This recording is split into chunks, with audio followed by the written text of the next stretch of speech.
All right. We are in Grand Island, Nebraska. We bounced out of Portland, Oregon. Got our delivery made on Thursday. Skippy picked up on Friday morning, and we bounced our way back.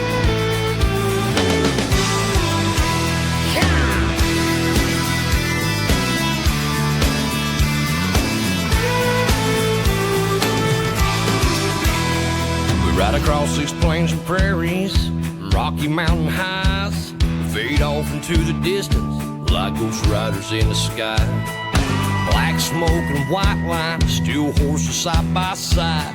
It's more than just a living, y'all. Hell, it's our way of life. We're the last of the cowboys, the giddy up gone boys. 18 wheels on the concrete, it's a slow and dying breed, rolling like Jesse James, modern day outlaw gang. If you're out here riding with me, come on back and make some noise. We're the last of the cowboys. And we are in Grand Island, Nebraska this morning getting loaded. It is actually just afternoon right now. Got here to load about 10 o'clock. There was something wrong with the machine, so they took it inside, fixed it, and brought it back out. So it took a little bit longer than I wanted it to get loaded here, but whatever, no big deal. So I'm gonna jump out real quick, show you the load, show you what we got going on. My fancy new lights will show you.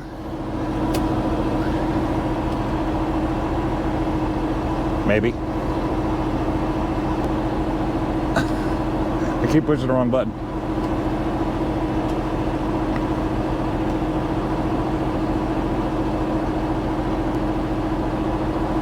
There we go. All right.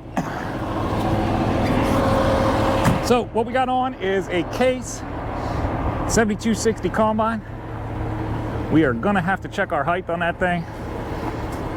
I'm a little worried. I permitted high.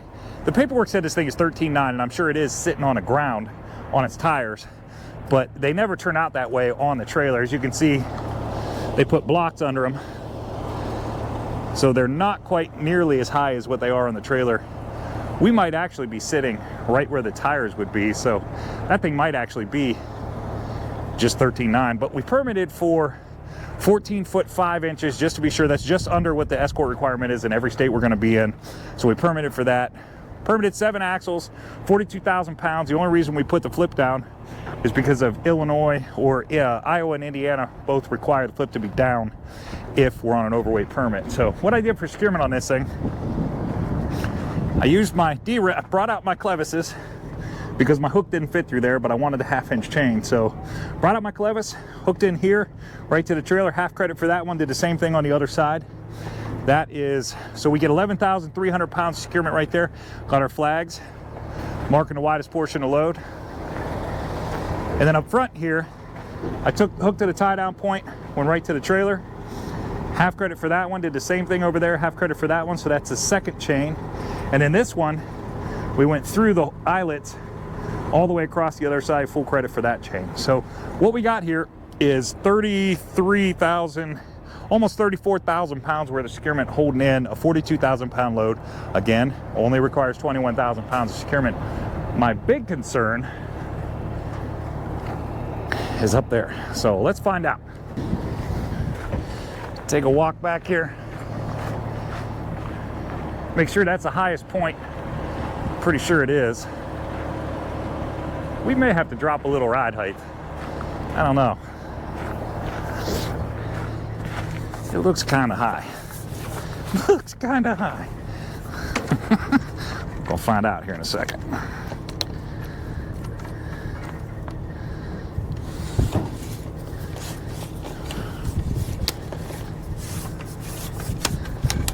All right.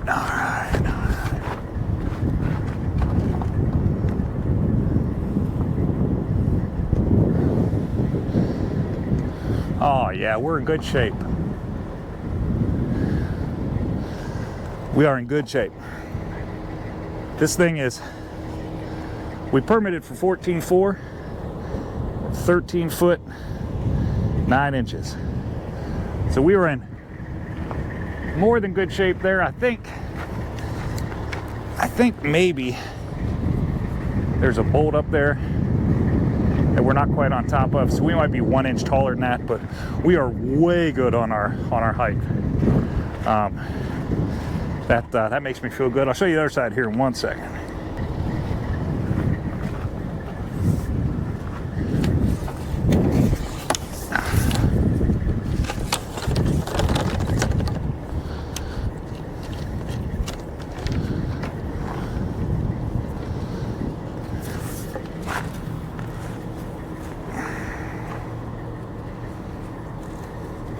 This is my old bag for my 15-foot pole. This is a 20-foot high pole. My 15-foot pole clearly doesn't fit, and it's because I'm an idiot and left it on the trailer one day on accident. That makes me feel way better on the height.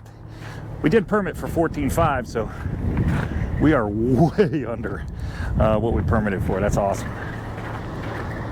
Obviously, flags and signs on the back. Got our lights going. What's your name, man? Nick. Nate? Nick. Nick? Yes, sir. This is Mr. Nick right here. How y'all doing? How y'all doing? He's Big Papa LLC out of Bennett, Colorado. Running a pretty nice setup. We do what we can. It ain't much, but to get the job done. He's got, you guys hear me talk on the channel a few times about fall off loads. When you have a combine or something like this that they take the tires off of, what he's got on is what we call a fall off load. That is the tires for a combine that's going wherever it is he's going. I was kind of hoping those were my tires. I thought they were, because I didn't see you sat with me, so I was like, maybe I'm wrong. Yeah, because when you're overweight, you can't have the tires. Ah. Okay. That's For the guys that do have tires, they're not overweight. Yeah. Makes sense. Yeah. If they're overweight, they call it a divisible load. But if it can be divided, it has to be and keep you underweight. Okay. That's what they say. So. All right. Oh yeah. Well, sir, it was nice meeting you too, man. Nice meeting you. Have a safe trip. I appreciate it. Thank you. It'd be much better if it was clean, but we'll get there. It looks good the way it is. We'll get there. We just came back from Portland, Oregon, so Oh yeah, I know. there's nothing you can do about it. It's just trash, you know? Hey, it looks good. That looks like money though. When it's dirty. Yeah. It's working. Mind I get a picture? No, go ahead, man. All right, so what we got going on this side, same thing, securement. Obviously got our flags and signs on. Here's what she looks like.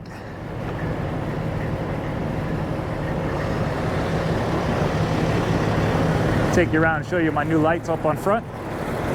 Wait till he's done getting his picture.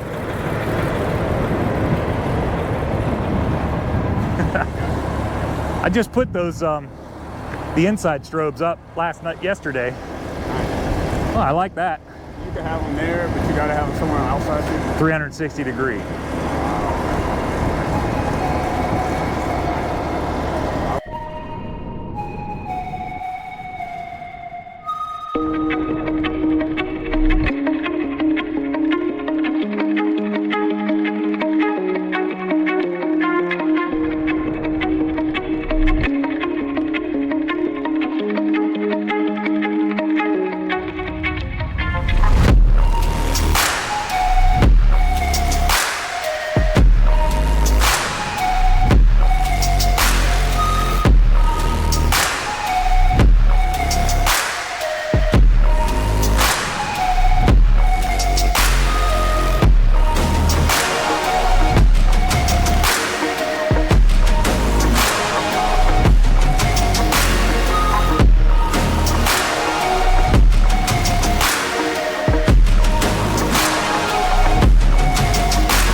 Combines? What's that? You hold many combines? Whenever I'm around. Yeah. I like hauling case. This case plant where we get these from, Grand Island. Yeah. They got the shit figured out. Do they? Figured out. That's what I heard. I never seen how they load them. They got a plate in the ground, and you drive into this pit that's about a foot lower than the ground, and you come back up, and you set the front of your trailer right on their plate, and then you detach, and they bring the combine and drive it over top of the trailer, on the, you know, and then that plate lifts the whole trailer. They throw the blocks in, the plate lifts the whole thing up. It's off, set it all back down, you reconnect. 12 minutes it took to load this thing. 12 minutes, dude.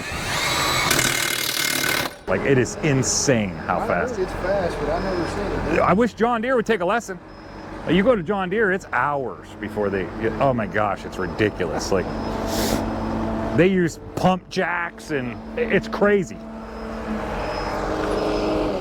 I told my agent, I said, anytime you got a combine out of Grand Island, I'm in. Like, I'll go get it.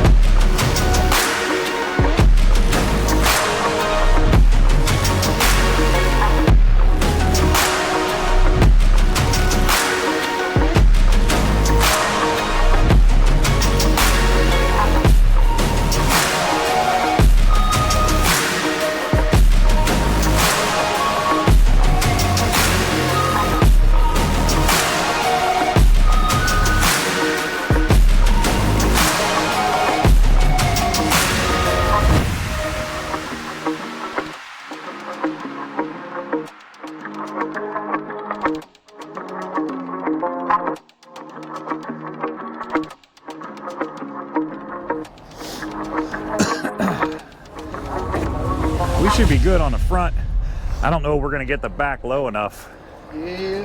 to get them. The fork extensions we'll throw under there. You can get them at Scotch Rack. Yeah, sometimes it's a toss up.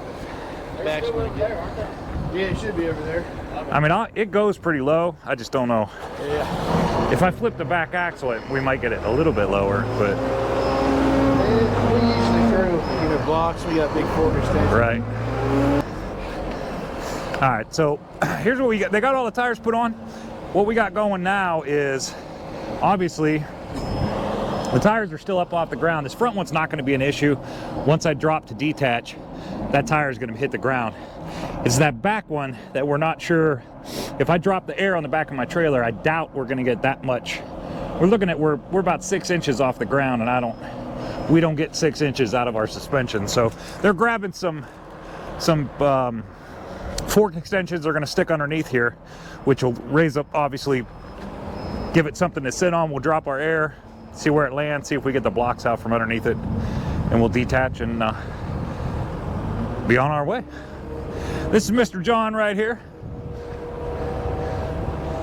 Pretty quick. Not gonna lie, I've delivered a few combines, and there were times where I was there several hours waiting on guys to, and they bring out bottle jacks and they do all kinds of weird, you know. It helps, you know, especially like truck drivers know what the fuck's going on, because some of them, they drop the trailer and then they come into the office and they start bitching that they got to hook back up. Right. Ain't nothing you can do about it. Yeah. I had a manual before I had the hydraulic, and there's nothing I could do with that thing. Like, I'm like, what do you want me to do? And then we'll just leave them hooked up, put blocks under it, and then when I drop it, with a manual, there's nothing you can do. The hydraulic, this thing's nice because I can.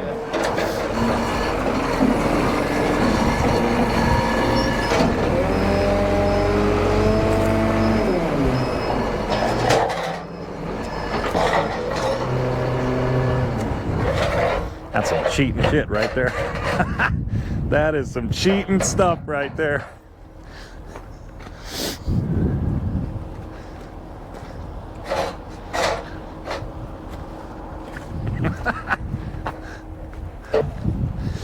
Might as well drop this air.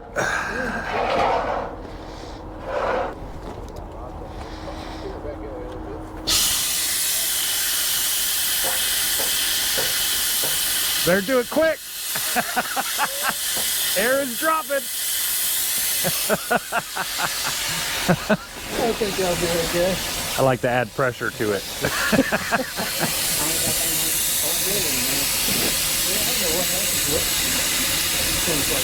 Probably somebody setting a combine down on top of it. Not getting it in. Before some truck driver dropped the air on his trailer. Here's what they do with a airlock. Use the combine. So we put it back up and put it back off the front. Watch that. Yeah.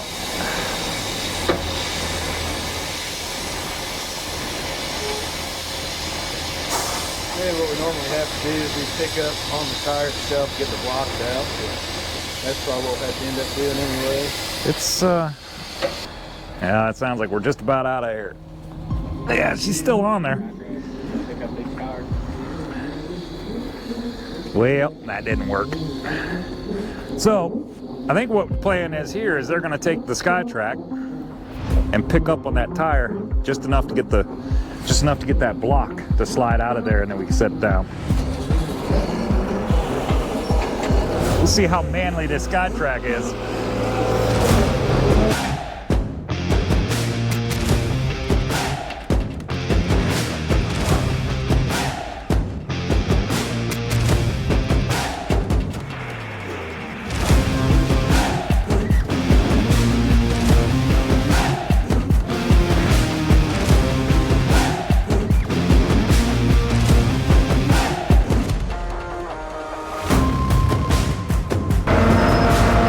I guess it's my turn now.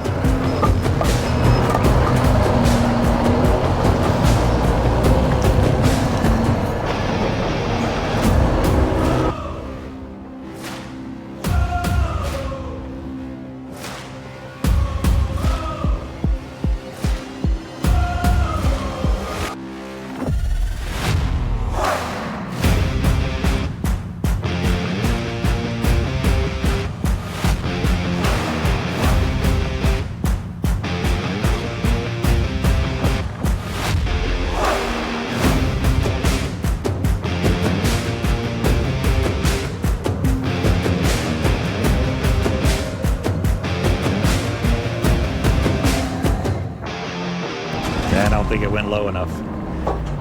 I don't think we got down low enough. Shouldn't have parked on this hump.